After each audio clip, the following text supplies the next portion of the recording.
How we doing? How we doing? Today is Monday, June the 9th, 2025. Just doing a real estate tap in with you for today.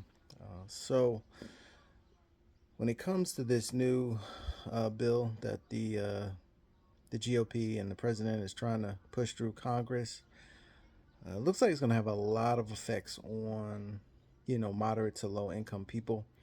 Um, whether it's taking away their Medicaid and Medicare, taking away SNAP benefits, taking away other subsidies, as well as the um, having to repay the student loans.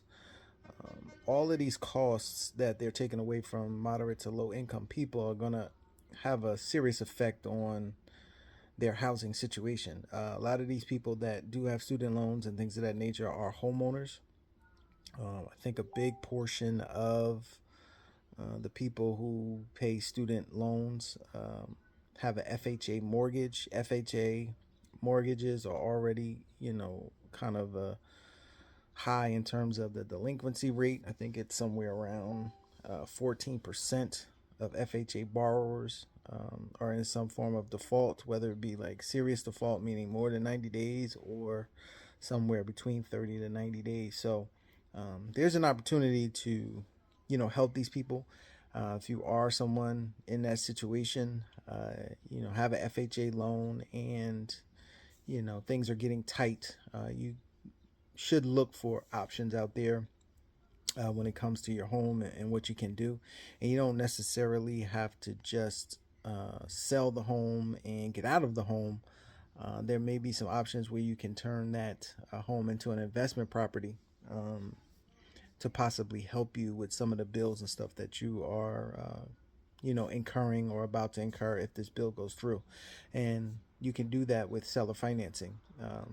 You can create a note on your property. You have a certain interest rate that you're paying to the bank, and then you may be able to create a note and, sell this property at a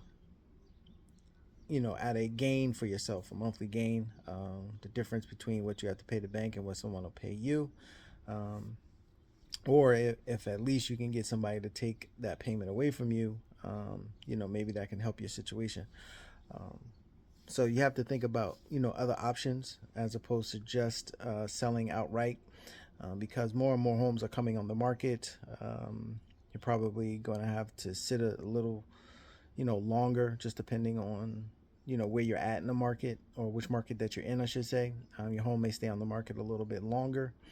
You may have to reduce the price. You may have to do some things like that. But if you explore creating a note on your property and seller financing, you can attract more buyers to your property, and you can probably work out a better deal for yourself. So this is just the situation that we're in right now. The times that we're in is to consider this particular strategy. Like I said, especially if you're someone with an FHA mortgage and things are getting tight financially, reach out. If you have a realtor already in mind, and wouldn't mind talking to them and trying to help them with this process as well.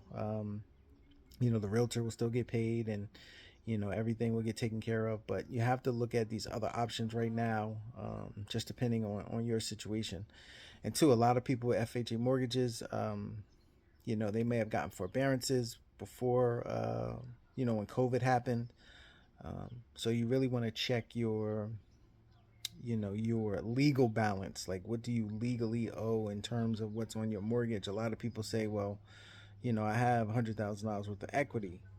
But when you look at that legal balance, and if you did any deferments or forbearance or anything like that, that gets put on the back of the loan. So you want to make sure, what that balance is if you do go to sell, and look at all your numbers that way. So, and like I said, this may, doing seller financing and creative strategies may be just the best option out of everything, just depending on your situation. So, just wanted to get that out to everybody for today. And, we'll talk to you soon. Have a great day.